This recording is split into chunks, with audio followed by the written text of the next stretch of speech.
A man was very distressed with his life. He would constantly curse himself, asking, "What kind of life have I been given? What is this life? Every problem is with me, every suffering falls upon me, and every trouble is mine." One day, sitting in the same way, he was cursing himself, asking, "What is my fate? What is my destiny? What is my life?" Just then, suddenly an eagle sat on a tree, clutching its prey in its talons and began eating it there. Seeing the eagle, this distressed man said, "What kind of life does it have? What a joyful life it is living. It has no worries about food, drink, clothing, or family. It hunts and roams freely in the open air, sometimes here, sometimes there. It soars in the sky all day long. This is the real life, the life it is living." And then looking up at the sky, he shouted loudly, "I wish I were an eagle too, and then I would have no suffering, no troubles. I wish I were an eagle." When he shouted 2 or 3 times, "I wish I were an eagle too, and then I would have no suffering, no troubles," suddenly there was thunder in the sky and a voice came from the heavens. "Oh man, did we really hear that you are dissatisfied with the life we have given you and want to become an eagle?" Hearing this celestial voice, the man was astonished, and looking up at the sky, he said, "Yes, I am truly very distressed with this life of mine, because every problem is with me, every suffering is mine, every hardship is mine." Then the voice came from the sky again, "Oh man, think again. We have given you a very wonderful life. But if you still want us to make you an eagle, we will make you an eagle. But if we make you an eagle once, we will not turn you back into a man from an eagle again." So the man immediately replied, "I have thought it over carefully that I want to become an eagle. And once I become an eagle, I will never again say that I want to become a man." Then the voice came from above, "As you wish." And the man turned into an eagle. As soon as he became an eagle, he began flying in the open air, sometimes flying this way, sometimes that way. And he thought, "What a joyful life. This is the real life. No worries, no troubles, no fears." He soared high in the sky all day. He flapped his wings for 2-3 minutes, then stopped flapping and glided on the winds for a long time. Gliding thus in the winds, evening approached. So he thought, "I should also have a dwelling place. I should have a home of my own where I can rest at night." Thinking this, he began collecting small twigs and started building a nest on a tall tree. Collecting 1 twig at a time, he prepared a beautiful little nest for himself and slept in it at night. And he thought, "In the morning I will hunt and then again have fun, flying in the open winds." As soon as dawn broke, he set out in search of prey. He kept flying in the wind, looking down from above to see if any prey came into his sight so that he could swoop down and catch and eat it right there. But no prey came into his sight. A long time passed. He kept searching intently for prey from the heights, but found no prey. There was a jungle nearby. He flew into that jungle, thinking maybe he would find some good prey there. He flew over the jungle searching for prey. He went inside the jungle too, searching for prey, but found no prey there either. Evening approached, so disappointed, he turned back towards his nest. But on the way, he sat down on a tree. When he sat on that tree, he spotted a sick, injured bird. He immediately went and caught it, plucked off its wings, and ate it up. After eating that bird, he flew towards his nest. And on the way, he thought, "Well, it was a sick bird, but at least I got something to eat." He reached his nest and rested, thinking, "In the morning I will catch some good prey and satisfy my hunger." As soon as the morning light came, he set out in search of his prey.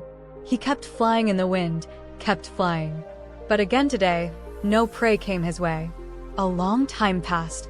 He went up to the heights and tried his best to spot prey with his sharp eyes, but no prey came into his sight. Then he flew towards that nearby jungle, but found no prey there either. In this way, the whole day passed flying around.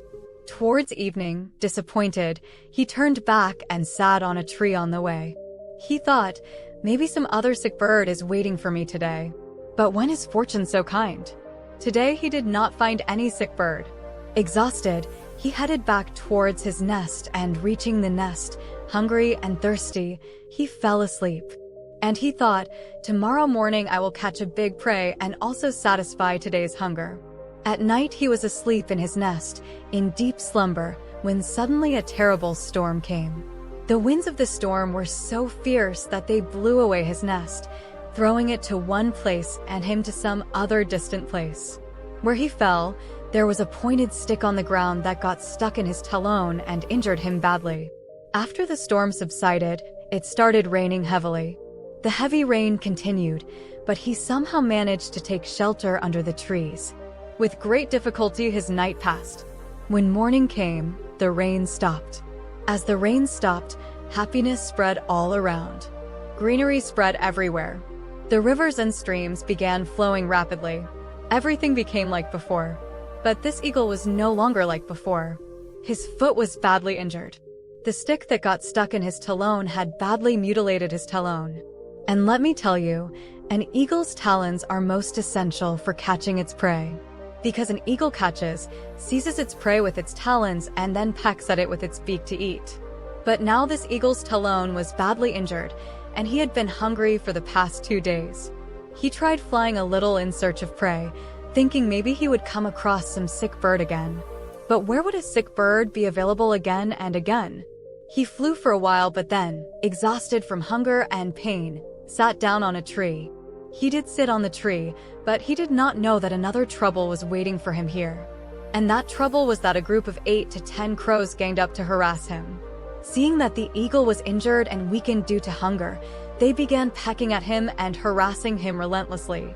This eagle tried flying a little to get away from them and then went and sat somewhere else, trying to shake them off. But they would not leave him alone and kept coming back and troubling him again and again. Crows often do this with eagles. But then the eagle plays a game with them. When the flock of crows harasses the eagle and does not leave it alone, the eagle starts flying straight up into the sky rapidly.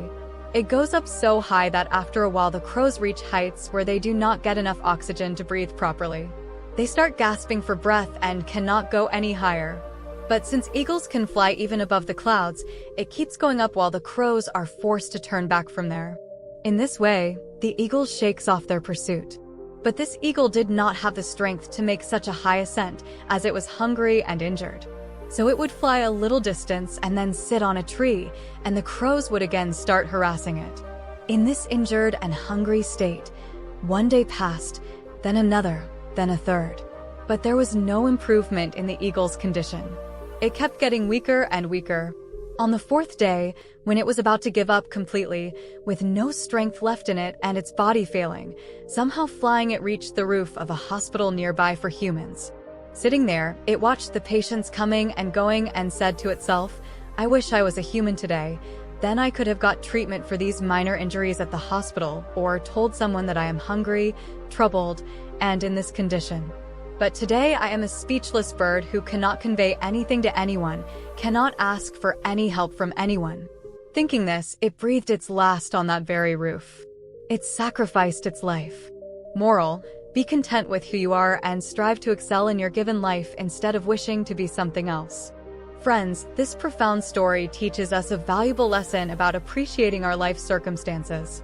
If you found this moral insightful, please like and share this video so others can also benefit from this wisdom. And don't forget to subscribe to our channel for more enlightening stories and life lessons. Your support helps us continue spreading these meaningful messages far and wide. Like, share, and subscribe. It will mean a lot to us.